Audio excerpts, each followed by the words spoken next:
അതാ പ്രതിപക്ഷ V D Satheesan അത്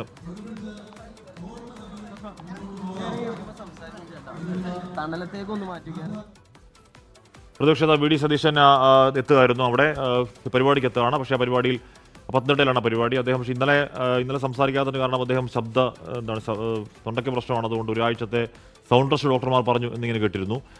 അതുകൊണ്ടാണോ അതോ ഇനി ഈ പറഞ്ഞ ഈ MLA സ്ഥാനത്ത് നിന്ന് രാഹുലിനെ പുറത്താക്കിയേ മതിയാവുകയുള്ളൂ എന്ന കടുത്ത നിലപാട് വി ഡി സതീശൻ അക്കാര്യത്തിലുണ്ടായിരുന്നു. ഇനി അത് അംഗീകരിക്കപ്പെടാത്തതിലുള്ള പ്രതിഷേധം, രോഷം അതിലുണ്ടോ എന്ന കാര്യം അറിയില്ല.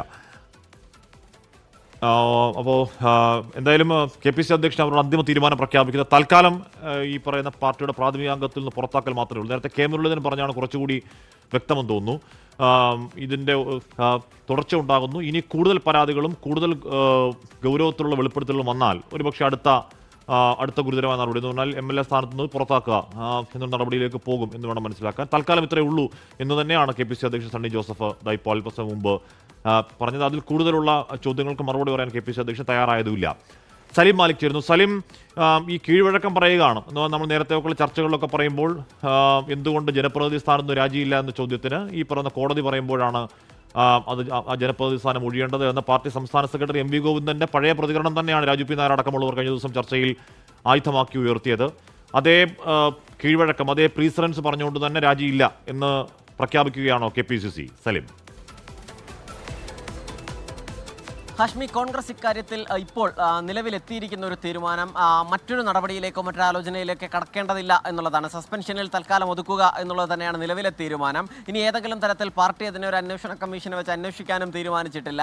ഉയർന്നു വന്ന ആരോപണങ്ങളിൽ നിന്നും ഇനി രാഹുൽ മാങ്കൂട്ടത്തിന് പറയാനുള്ളത് കൂടി കേൾക്കും. ആ വിശദീകരണം തൃപ്തികരമാണെങ്കിലും അല്ലെങ്കിലും ഇതിൽ കവിഞ്ഞൊരു നടപടി നിലവിൽ പാർട്ടി ആലോചിക്കുന്നില്ല. പക്ഷേ ഏതെങ്കിലും നിലയിൽ ഇത് കഴിഞ്ഞ് ഇതിനുശേഷം മറ്റേതെങ്കിലും തരത്തിലുള്ള വെളിപ്പെടുത്തലുകളോ പരാതിയോ വരികയും അതിലേതെങ്കിലും കോടതി നിരീക്ഷണം ഉണ്ടാവുകയോ ചെയ്താൽ അപ്പോൾ ആലോചിക്കാമെന്നത് മാത്രമാണ് കോൺഗ്രസിന്റെ നിലപാട്. അതായത് ഇതിനപ്പുറത്തേക്ക് ഒരു നടപടിയിലേക്ക് തൽക്കാലം എന്തായാലും കോൺഗ്രസ് കടക്കില്ല എന്ന് ഏറെക്കുറെ ഉറപ്പായി കഴിഞ്ഞിട്ടുണ്ട് എന്നുള്ളതാണ്. അതുകൊണ്ട് തന്നെയാണ് ഒരു FIR പോലും രജിസ്റ്റർ ചെയ്യാത്ത കേസ് എന്ന ആദ്യ ദിവസം മുതലുള്ള പ്രതിരോധം ഇന്നും KPCC അധ്യക്ഷൻ നടത്തിയത്. അതേ പ്രതിരോധം തന്നെ ഇന്ന് നടത്തുമ്പോഴും ഇപ്പോൾ പറയുന്നത് ഈ പ്രാഥമിക അംഗത്വത്തിൽ നിന്ന് മാറ്റി നിർത്തിയെന്ന് മാത്രമല്ല, ഇനി മുതൽ രാഹുൽ മാങ്കൂട്ടത്തിൽ നിയമസഭാ കക്ഷി അംഗവുമല്ല എന്നുകൂടിയുള്ളൊരു കടുപ്പപ്പെട്ട നിലപാട് പറയുകയും ചെയ്യുന്നുണ്ട്. കോൺഗ്രസ് ഇതിൽ പ്രതിരോധിക്കാൻ പോകുന്നത് ഇത്തരത്തിലുള്ള ആരോപണങ്ങൾ കോൺഗ്രസിൻ്റെയോ CPIMൻ്റെയോ മറ്റേതെങ്കിലും പാർട്ടിയുടെ ഭാഗത്തു നിന്ന് വന്നിട്ട് ഏറ്റവും കടുത്ത നിലപാടെടുത്ത പാർട്ടി കോൺഗ്രസ് ആയി മാറുകയാണ് എന്നുള്ളതാണ്. അത് ഈ വിഷയത്തിലാണ് ഏറ്റവും കടുത്ത നിലപാടെടുത്തത് എന്നുള്ളൊരു പ്രതിരോധമാണ് മുന്നിലേക്ക് വയ്ക്കുന്നത്. പക്ഷേ അപ്പോഴും ഇത്രയും കടുത്ത ആരോപണങ്ങൾ മറ്റേതെങ്കിലും നേതാക്കൾക്കെതിരെ വന്നോ, ഇത്രയും ഡിജിറ്റൽ തെളിവുകൾ ഉൾപ്പെടെ വന്നോ എന്നുള്ളൊരു ചോദ്യം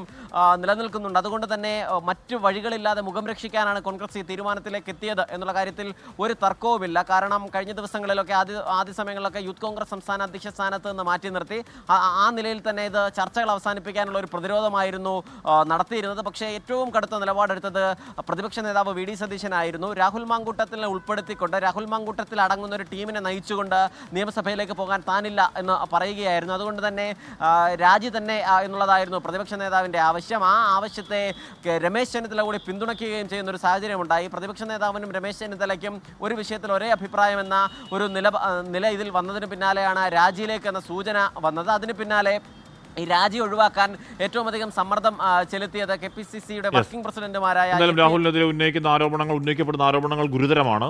അതുകൊണ്ട് അദ്ദേഹത്തെ പ്രാഥമിക അംഗത്തിൽ നിന്ന് പുറത്തേക്ക് സസ്പെൻഡ് ചെയ്യുന്നു എന്ന് സണ്ണി ജോസഫ് പറയുന്നു. അപ്പോഴും ഏതെങ്കിലും കേസിലുള്ള പരാതി, ഏതെങ്കിലും കേസിൽ ഒരു എഴുതി തയ്യാറാക്കിയ പരാതി പാർട്ടിക്കോ പോലീസിലോ ഇല്ല എന്ന സാങ്കേതികത്വം പറയുന്നുണ്ട്. മാത്രമല്ല, നേരത്തെ ഈ വിഷയത്തിൽ ലൈംഗികാരോപണങ്ങൾപ്പെട്ടവർ രാജിവെച്ചിട്ടില്ലല്ലോ എന്ന പഴയ കീഴ്വഴക്കവും MLA സ്ഥാനത്ത് പുറത്താക്കാതിരിക്കാനുള്ള ന്യായമായി ഉയർത്തുന്നു KPCC.